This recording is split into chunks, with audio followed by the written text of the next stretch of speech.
I'm very pleased to be able to make this introduction.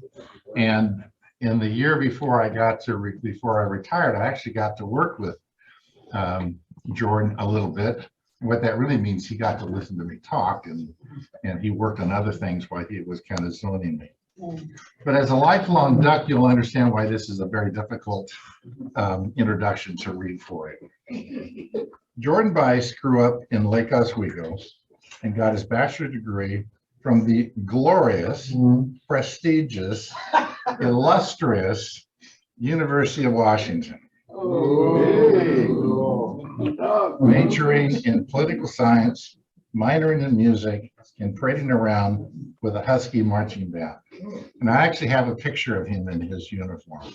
He and his wife look great, even though it's in that purple color. After internships in the offices of Senators Cantwell and Wyden and time knocking on doors for Senator Murray, he then spent 3 years working in DC for Senator Merkley as a legislative aide on energy, environment, and agriculture issues. He returned to the Northwest in 2014 to work for Pacific Power in their Government Affairs Department. While in this role, he was a proud member of the East Portland Rotary, and he still looks back fondly on this formative experience. In 2018, Jordan went to work as a contract lobbyist for the firm Oxley and Associates, which represents over 35 clients, including businesses, nonprofits, and local governments. Jordan now serves as vice president, specializing in energy, technology, and transportation. Most important, he lives in Southeast Portland with his wife, Sam, his Chihuahua, Giffrey, and his 18-month-old, Elliot. And by the way, he's got a good voice. Thank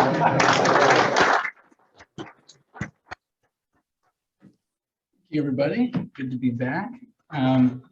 So I'm here to talk about everyone's favorite subject, politics.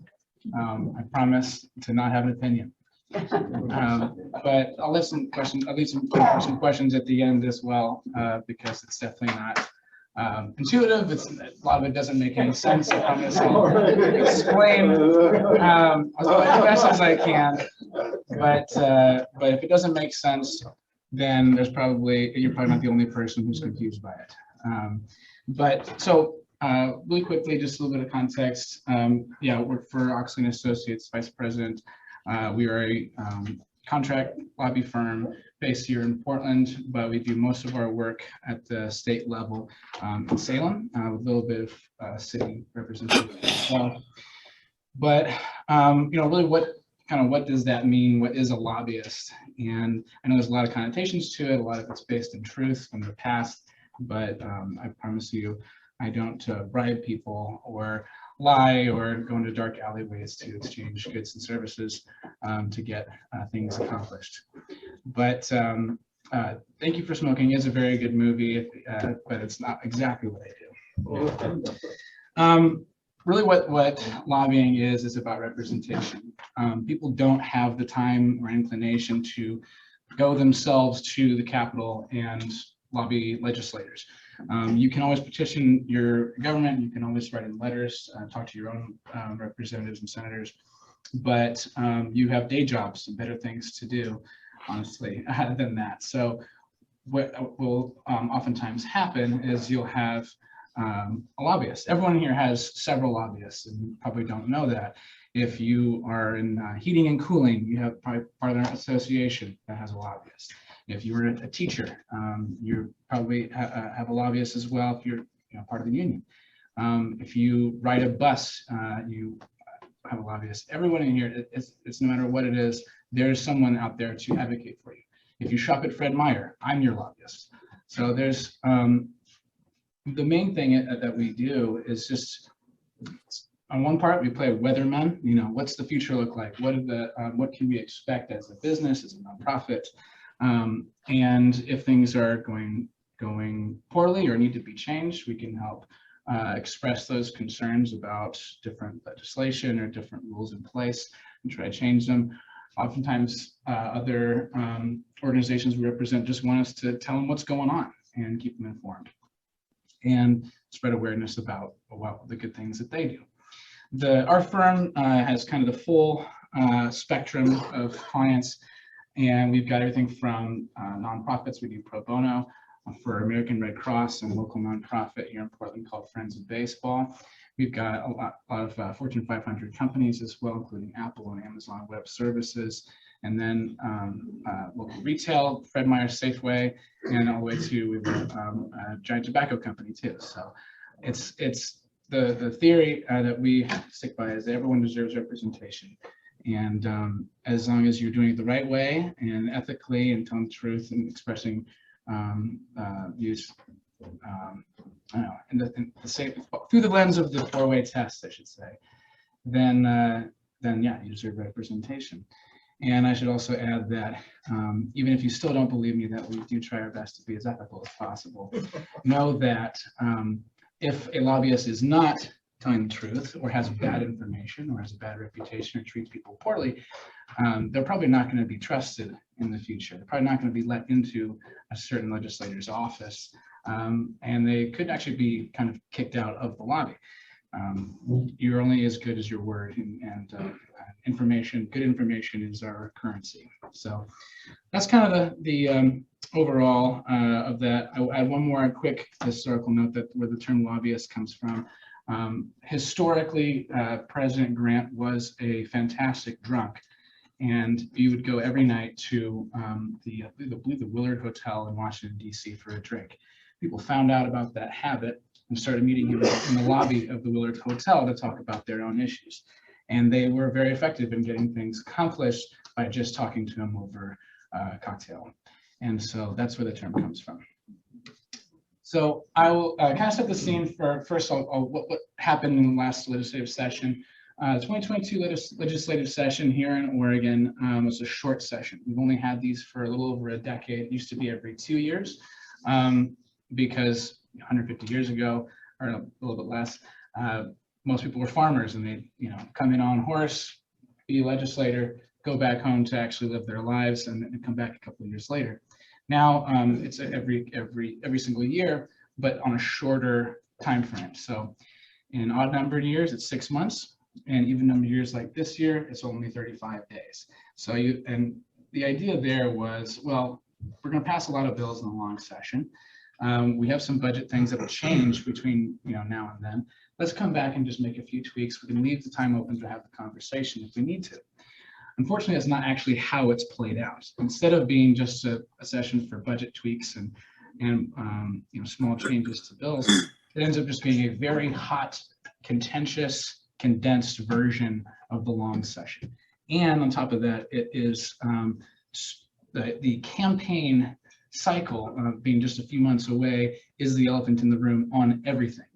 Whatever you're doing in the 2022 session is going to be, you're going to be thinking about your campaign. If you got something done or didn't get something done in February of this last year, it will be reflected on you in November. So that doesn't always make for the best policy making decisions, doesn't always make for the best conversations when you want to go there and grandstand or just do something to make it sound good to your donors or base, something like that. And I know it sounds cynical, but I'd be hard pressed to find anyone who doesn't think there's political side to most of the decisions made in the short session. Thank you, Ron, for confirming that. I'm very cynical. It's easy to be. So it is very political. I'll also say that this year was interesting because we've had major turnover in the legislature. Right before the legislative session started, the longest House Speaker in Oregon history, Tina Kotek, stepped down to run for governor. The House Republican leader, Christine Drazen, stepped down to run for governor. And the longest Senate president is in his last term. He's about to retire. And the Senate co-chair of Ways and Means, which is our appropriations committee, our money committee, stepped down, Betsy Johnson, to run for governor as well. She ended up, we'll get to the election cycle in a bit, but ended up stepping down and resigning as a Democrat. Sure. You're ready for Jack. Yeah. So we had lots of turnover. A lot of people moving up, out, and beyond to retirement. We had some people actually a lot of people step in within just 2 weeks leading up to session, who being appointed and moved up. If the Senator Johnson resigns, someone has to be appointed to fill that spot. If that's filled in by a House member, then that House seat has to be filled. It's this whole process of musical chairs, and it makes it very difficult to hit the ground running, and you don't even know where you are, who these 90 people are. It's 60 House members and 30 senators, and how are you going to get anything done if you're still trying to find the bathroom? On top of that, it was also a largely virtual session. 2021 was an entirely virtual session. No one was allowed in the building, which was except for legislators, of course. And this year was kind of a hybrid. The committees were all done online, and but all the floor proceedings were done in person. So I could go and loiter in the halls of the Capitol, but there's a good chance that people are just going to go to the floor and then get back in their car and drive back to Portland, or wherever their district is. It creates a different atmosphere when you're trying to get something done, and people just go in, go out, don't get to know each other, don't have lunch together, don't meet the different lobbyists and members representing the different entities. And actually, from just a pure human interaction standpoint, it's difficult because politics is very easy to get very heated about. If you don't know the person that sits right next to you on the floor, personally, it's really easy to bash them on social media. But if you have lunch with them, get to know them, even if you disagree, different parties, you can find some common ground. You're probably not as likely to throw grenades. So there's definitely a high level of stress, high level of frustration, and for all the new people coming in, they didn't know the process. They're still kind of running their life based on more of that heated campaign style, as opposed to the classic Oregon way of getting together and trying to find a solution. Now moving kind of into the policy side of things. Contextually speaking, there's the one thing that was looming over session was the amount of money the state had. Oregon, we didn't know what was going to happen with COVID. A lot of businesses were impacted, economies in flux, don't know what's going to happen. May of 2021, the Legislative Revenue Office puts out the May revenue forecast, and it's a big deal, big question mark. Where are we as a state? What's our economy look like? And what they came back with is that we are flush with cash, and not just because people have been amazingly resilient in the face of the pandemic, but also in large part because of the waves of federal stimulus dollars coming into the state and helping people personally, helping businesses, helping communities get back on their feet.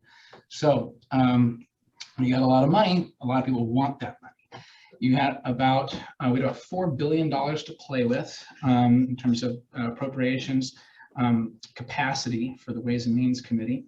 The governor herself had about a little over $1 billion in asks.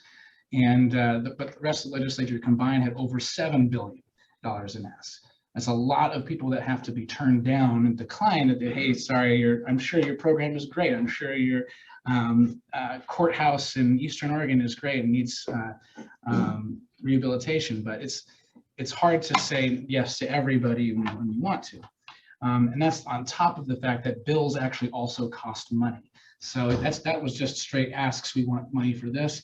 On top of that, if you have a bill, say, for example, a cybersecurity bill to help reinvigorate the cybersecurity workforce and help local governments beef up their cyber defense, that costs $100 million.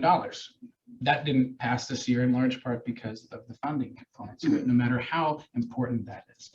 And so you have a lot of hurt feelings on that. A lot of people walking away kind of shaking their heads, wondering, well, why didn't my thing get funded? Why didn't my bill pass? There's still more money. They'll come back next year and ask for more when there's a longer session and more opportunities there. But that was kind of that was the biggest element of the session, I would say, is the money component. From a policy perspective, the biggest issue this year sucked all of the air out of the room was agriculture overtime. So historically, 1930s, when the United States government passed labor laws, major labor laws across the board, overtime was one of them, and agriculture sector was exempted from that. And to be completely clear on this, that was an appeasement to southern states, and it is based in racism, unequivocally. That is why that the original law was written that way, and no one is denying that. The challenge now is going state by state and determining how, if and how you can implement an overtime pay law that is fair, equitable, and also keeps your agriculture producers in business. Because agriculture producers are what's called price takers, not price makers. If you tax an electronics company 10 cents, they can bake that into their cost, pass on to their customers, and that's that. But that wheat grower can sell their wheat for this price, and they don't determine that price. That's the price they have to sell it at. So if you raise costs on agriculture producers, they have to change their methods to cut costs in other ways. Either that is through mechanization, which is happening more throughout agri industry at large, or cap hours at 40 hours if you can't afford the additional pay.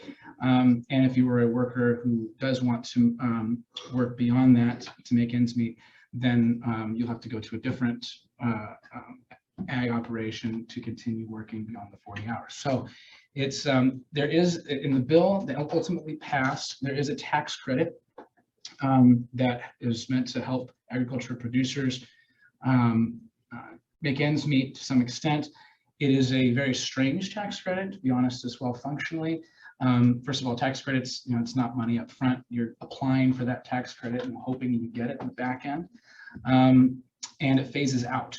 So it's not like your business might fundamentally change over the next 5 years, but when that tax credit sunsets, we don't know what's going to happen for those ag producers. Oregon is also a very strange state, agriculturally speaking. We're not Iowa. We don't do just a few staples. We've got we are the kings of specialty crops and berries, and across the spectrum, Oregon has an amazing ag climate, and it will be interesting to see what happens down the road. But because of that, that was a huge contentious bill, people in tears on the floor. There was a lot of pressure to pass this one. This was the #1 priority for all labor unions. And also, to be very frank as well, labor unions are the biggest funder of Democratic elections. And so there are expectations about labor priorities if you are supportive of labor, which is to be expected. But not every Democrat lives in an area without ag as well. So you're hearing from your constituents, you're hearing from workers, you're hearing from farmers. It's really across the board.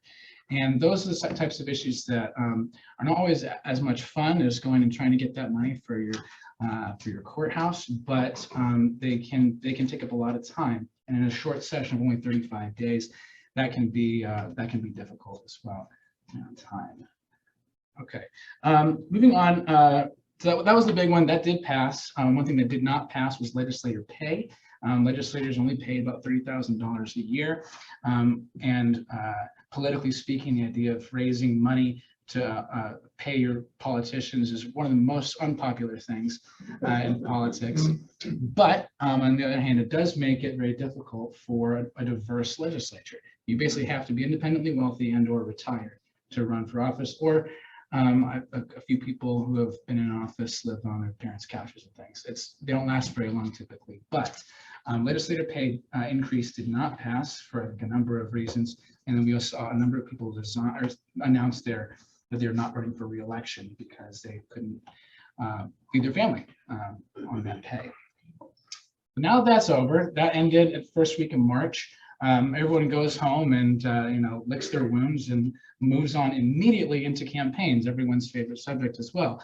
So while legislators are all avoiding my calls in February, I'm their best friend come March 6th or so when they're legally allowed to raise money. This is going to be a very expensive year. Oregon is one of the only states in the country that has no campaign finance limits at all, with the exception of in the city of Portland politics and Multnomah County politics, there are caps. But Oregon is free range. We've got an open governor's race, and it's anybody's ballgame. Normally in Oregon, you'd say, okay, well, whoever wins Democratic primary is probably going to win the governorship. Republicans haven't won the governor's mansion in 40 years. But this year is very different for a number of reasons. Not only is there overwhelming, the pendulum is swinging very far to the right now, which is pretty common for a midterm election. Whatever is opposite the president in a midterm election is going to have a big swing. And Oregon will probably be a part of that across the board. But how that reflects statewide in a governor's race will be interesting, especially because we have an independent in the race. The independent in this race, Betsy Johnson, I mentioned before, former Democrat, very social liberal, very fiscally conservative. Her campaign touts the fact that she is an equal opportunity pisser offer. Is interesting, and it's normally independents you just kind of write off, oh whatever, they don't have a chance. She's already secured over $100 million or $1 million from Phil Knight, and I think that's probably the tip of the iceberg. There'll be many more donations in the future, but there's only so many dollars to go around, and the fact that she has raised more money than any of the other candidates in the race, period, is jaw-dropping. And she's also not having to spend any of that money on a primary because she's independent. She has no primary race. So on the Democratic side, you've got a handful of folks. It's really going to be down between the current treasurer and former House Rep Bice, who sees more moderate, more business centered. But you know, it's Oregon, and I know the guy. I like the guy a lot, but he's a boring white guy from the Portland metro region. And that doesn't always reflect as well when you're trying to energize your base. The longest serving speaker, Kotek, is the other, I would say, top contender on the Democratic side. And she is, I think she is the favorite in the primary. But again, people have a little bit of a sour taste in their mouth on a lot of things right now, especially in Portland. So how that reflects when your number one issue is homelessness in Portland, and you live in Portland, you know, she's been there for a long time. How has this been improved in my life? Can you point to her as a reason why it is or is not what you want it to be? And so that's going to make it very difficult for her. People think that this, you could consider her maybe a continuation of Kate Brown, for example. But we'll see what happens on May 17th in the primary there. On the Republican side, I think everyone and their brother is running for Republican. I just said about 17 or 18,000 people running for Republican governor. And who knows what's going to happen there. I think that the top contenders now, I would say, probably are Bud Pierce, who has run and lost for governor before out of Salem, and Christine Drazen, the former House Republican leader. Both of those people, though, however, are the more moderate candidates. And in a primary, that doesn't always help you. So you've got to rally your base and get people excited. Come out in May to vote. You're going to do so only if you're passionate about something. And saying you want incremental change on either side of the aisle is not usually the thing that excites people. So she's running. These two are running against folks who are, having to dodge questions about whether or not the insurrection really happened or if it was Antifa. I mean, this is where primary politics is different. And so that will be resolved on the 17th. And as I mentioned, Betsy Johnson will be watching from her couch gleefully, not having to spend a dime on that. And we have city council races, 2 city council races if you're living in Portland. Then you'll Joanne Hardesty, who's one of the most polarizing characters in all of Oregon politics, I would argue, up for re-election. And Dan Ryan, who is sort of new, running for re-election as well, a little more moderate, but in charge of the housing work at the city as well. And you have some issues on the ballot. We're not sure exactly what's going to happen yet, how many people are going to, or which ones are going to get signatures. But you'll probably see something on liquor, whether or not liquor could be sold in grocery stores as one of them, and whether or not all sex crimes should be decriminalized. So kind of the full spectrum of things to vote on. It's a really exciting midterm election. I would encourage everyone to vote. And I think I've got time for questions. Can I do some questions? I don't know. Yes, go ahead. Okay. One of the things that the new Speaker of the House did was to give Republicans some money for them to take care of their fairgrounds and their courthouses. Mm-hmm. What was the impact of that in terms of being able to get work done in the legislature? So the reason that that was done was to keep the Republicans in the building. The another issue you might see on the ballot in November is a ban on walkouts. Republicans have walked out, not this last couple of years, but previously, as a way to not let legislation on cap and trade pass. And because if you're not in the state, you can't have a quorum and you can't have legislature. So that the idea was, well, we got to keep them here. How can we keep them here? How about $500 million? And so if you lived in Eastern Oregon or Southern Oregon, you probably got some cash thrown your way. And I'm actually a big fan of what's called pork barrel spending, earmarks, whatever you want to call it. Bringing home good stuff for your district is exactly why you want someone just to go and represent you. I want the potholes on 82nd fixed. Can you please make that happen for me? I think that's a good thing. And for a lot of Eastern Oregonians who don't feel represented, who don't feel respected by their state government, I think it's a good thing. Now, the political reasons why that happened, I think are up to debate. But they did stay in the building. There were no walkouts. And it's also a question of whether or not walkouts hurt or help people. I think for some people in the hardcore right base, loved that stuff. They were the heroes in their districts for walking out. Other people are, thinking, well, I can't just walk out of my job. I support you as a person. I support what you're doing, but I didn't elect you to not show up to work. So the question of where that lies polling is really, really up in the air. And so I think fewer people were willing to walk out anyway, especially if you were running for a higher office. Does that answer the question? No, it didn't. I thought it was a great idea. Okay. Yeah, I was wondering two things. Does your firm actually write legislation for the legislatures? And would you be willing to tell us approximately how much money you either control or influence? Jordan, repeat it. Okay. We asked, does our firm write legislation and how much money our firm controls? Is that what you said? Well, or influences. Influence. In terms of spending on campaigns. Oh, I see what you're saying, on campaigns. So if a client comes to us and wants to push legislation, all we do is either offense or defense. If there's a bad bill, we should kill it or amend it to make it not so bad. If there's a new policy we want to change, then we do support bills to make things better. We don't do the writing ourselves. There is a team of lawyers who work for the legislature called legislative counsel. And what happens is a representative or senator puts in a request to legislative counsel to say, okay, we have a electric vehicle rebate program. It's $2,500 for the rebate. We want to make it $3,500.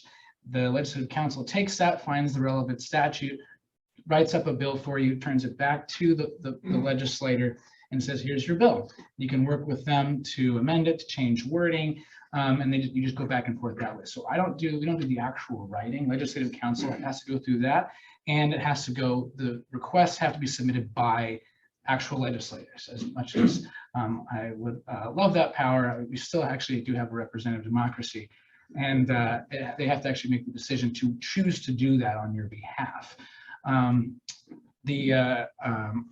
We've got a range of clients who spend in different ways on campaigns based on a number of different issues. So usually the reason that campaign spending is a thing is for one, legislators like it because you get more exposure, you get more ad time. You said it's going to be an expensive year, and ad time is going to be a commodity. So they want the money for that. If you are an entity that gives to campaigns or a business or an association, really what you are hoping to do is be able to open the door to have another conversation or two. There's limited time for every legislator, and they're only going to be able to spend the time so thin. And if I can attend this fundraiser and get 5-10 minutes of their time over the summer, it might cost this organization a little bit of money, but at least I can talk to them about what matters to this company. And they don't have to do anything they don't want to do, whereas they don't have, they could just be there and thanks for coming, enjoy the punch and cookies. But it is a relationship building tool. It is an imperfect system, but and it is not fair that not everyone can contribute that way. But the reality still remains that especially in Oregon, money talks, and money is how good politicians continue to be reelected in times as well. So it's you gotta take the bad with the good sometimes, I think. I hope that answers your question. Yeah. If you'd like to know what our clients donate, it's all available on the Secretary of State's website. One more question? Tom, you still representing the Portland Diamond Project? Yes, yeah. So We'll see more on that down the road, I'm sure. I hope so. Yeah. Portland Diamond Project, I was just trying to get a baseball team to Portland, went on hiatus for the pandemic. Obviously, there are bigger fish to fry. But yeah, we're gearing up again and starting the conversations. Oakland is trying to figure out what the hell they're going to do. But either way, even if we don't get the A's, then Commissioner Manfred does want to expand 2 more teams. And I think Portland would be a top contender for the West. Thank you.